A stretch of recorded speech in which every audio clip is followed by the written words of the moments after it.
પ્રાર્થના સંદેશ ન્યૂઝમાં આપનું સ્વાગત છે।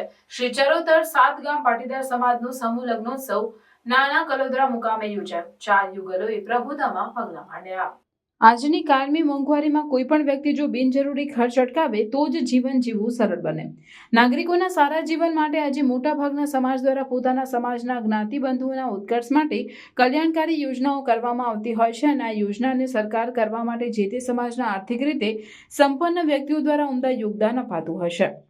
મોટાભાગના સમાજ દ્વારા સમૂહ લગ્ન ઉત્સવનું આયોજન કરાઈને સમાજના જ્ઞાતિબંધુના વિકાસ માટે શ્રેષ્ઠ કાર્ય થતું હોય છે।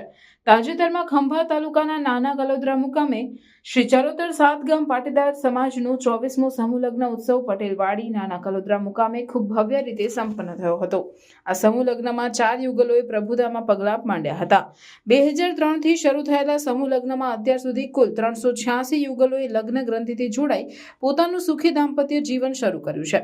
ચરોતર સાત ગામ પાટીદાર સમાજના સમૂહ લગ્ન ઉત્સવની ખાસિયત એ છે કે સમાજમાં જ્યારે પણ સમૂહ લગ્ન ઉત્સવ થાય ત્યારે સમાજના સાતેય ગામના તમામ જ્ઞાતિબંધુઓ માટે ભોજનની વ્યવસ્થા કરવામાં આવે છે।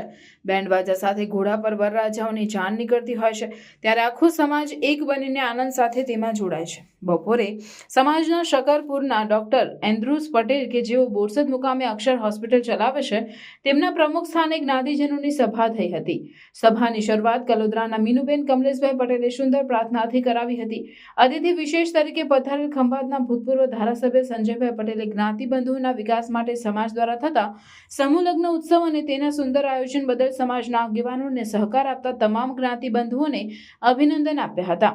મુખ્ય મહેમાન પદે પધારેલ પેટલાદના ધારાસભ્ય કમલેશભાઈ પટેલે જણાવ્યું કે કોઈ પણ સમાજનો વિકાસ અને સમાજના જ્ઞાતિબંધુઓ દ્વારા થતા બિનજરૂરી ખર્ચને અટકાવી પોતાના સંતાનોના અભ્યાસ પાછળ અને તેની કારકિર્દી ઘડવામાં વપરાય તેના પર આધાર રાખે છે। પ્રમુખ સ્થાનેથી શકરપુરના ડોક્ટર એન્ડ્રુસ પટેલે સમૂહ લગ્ન ઉત્સવનું ખૂબ સફળતાપૂર્વક આયોજન કરવા બદલ સમાજની કારોબારી કમિટી તેમજ દરેક ગામના કમિટી સભ્યો તેમજ ઉત્સાહી જ્ઞાતિબંધુઓના સહકારને બિરદાવ્યો। સમાજના પ્રમુખ ભાઈલાલભાઈ પટેલે મંગલસૂત્ર અને પાનેતરના કલોદરાના દાતા પરેશભાઈ ઈશ્વરભાઈ પટેલ તથા ચાંદીની ચાવીના જુડાના ઉંદેલના દાતા વૈભવીબેન ભાર્ગવભાઈ પટેલનું તથા સમૂહ લગ્નને સફળ બનાવવા માટે યોગદાન આપનાર સર્વજ્ઞાતિ પ્રભુતામાં પગલાં પાડનાર ચોરી નંબર 1ના મૈત્રીબેન પંકજભાઈ પટેલે જણાવ્યું કે દરેક નવયુવાનોએ સમૂહ લગ્ન ઉત્સવમાં જોડાઈને ખૂબ મહેનત મજૂરી કરીને સંતાનોનું ભવિષ્ય બનાવવા માતા પિતાના પૈસા બચાવીને તેમની આર્થિક રીતે તકલીફમાં ના મૂકવા જોઈએ।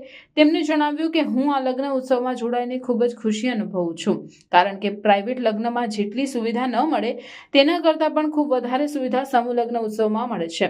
વિશેષમાં માતા પિતાને લગ્નના આયોજન માટે કોઈ જાતનું ટેન્શન લેવું પડતું નથી। અન્ય યુગલોના પણ આવા જ પ્રતિભાવ હતા। સમગ્ર લગ્ન વિધિ આચાર્ય પદે બિરાજેલ ગોપાલ મહારાજના સાનિધ્યમાં સંપૂર્ણ શાસ્ત્રોક્ત વિધિ પ્રમાણે થઈ હતી।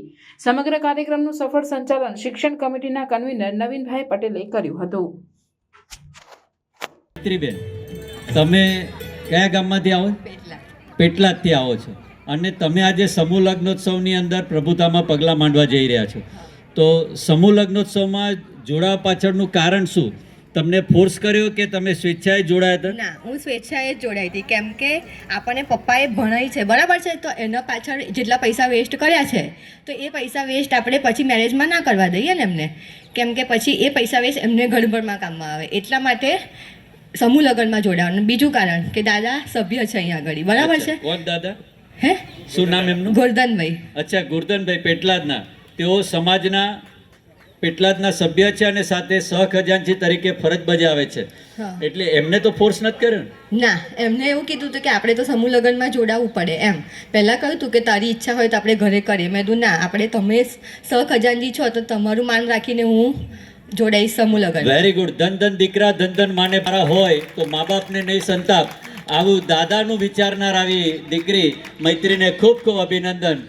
અને બેન, આ જોડાવા માટે ઈચ્છા થઈ પણ હવે લગ્ન થયા અહીંયા સમૂહમાં, તો તમને કેવું લાગ્યું આ સમૂહ લગ્નમાં આયોજન વિશે? તમને એવું લાગે છે કે ભવિષ્યમાં કોઈએ ના જોડાવવું જોઈએ કે જોડાવવું જોઈએ? ભવિષ્યમાં જોડાવવું જોઈએ, કેમ કે તમે પર્સનલી લગ્ન કરો એવી રીતે જ અહીંયા આગળ બધી ફેસિલિટી હોય છે, એટલે ભવિષ્યમાં હું બધા યુગલોને એવું જ કહેવા માગું છું કે તમે સમૂહ લગ્નમાં જ જોડાવો એમ, ખોટો પૈસો વેસ્ટ ના કરશો। ખૂબ સરસ, ઉમદા વિચારો છે મૈત્રીના। આપણે કિશનકુમાર એમના જોડે જ છે। કિશનકુમાર, આપનું શું મંતવ્ય છે? આ સમૂહ લગ્નમાં 4 કપલ હતા. આવતા સમૂહ લગ્નમાં 20 થી 25 થાય એવી અપેક્ષા રાખો. ખૂબ સરસ. 20 થી 25 થાય, કારણ કે આવતો સમૂહ લગ્ન એટલે 25મો સમૂહ લગ્નોત્સવ છે. તો આ 25મા સમૂહ લગ્નોત્સવમાં આપણે કિશન કનૈયા જો यहाँ पर ઉપસ્થિત है તો ખરેખર સાક્ષાત ભગવાન અહીંયા ઉપસ્થિત કહેવાય. તો એવી અપેક્ષા રાખીએ કે એમના બોલ સાર્થક થાય ને એના માટે પેટલાદમાંથી ઓછામાં ઓછા 7-8 લગ્ન થાય એના માટે પૂરેપૂરી જવાબદારી નિભાવશે એવી અપેક્ષા રાખીએ છીએ. ખૂબ ખૂબ આભાર. આપ અહીંયા આગળ પધાર્યા અને અહીંયા સમૂહ લગ્નોત્સવની વાત કરી બદલ આભાર આપને.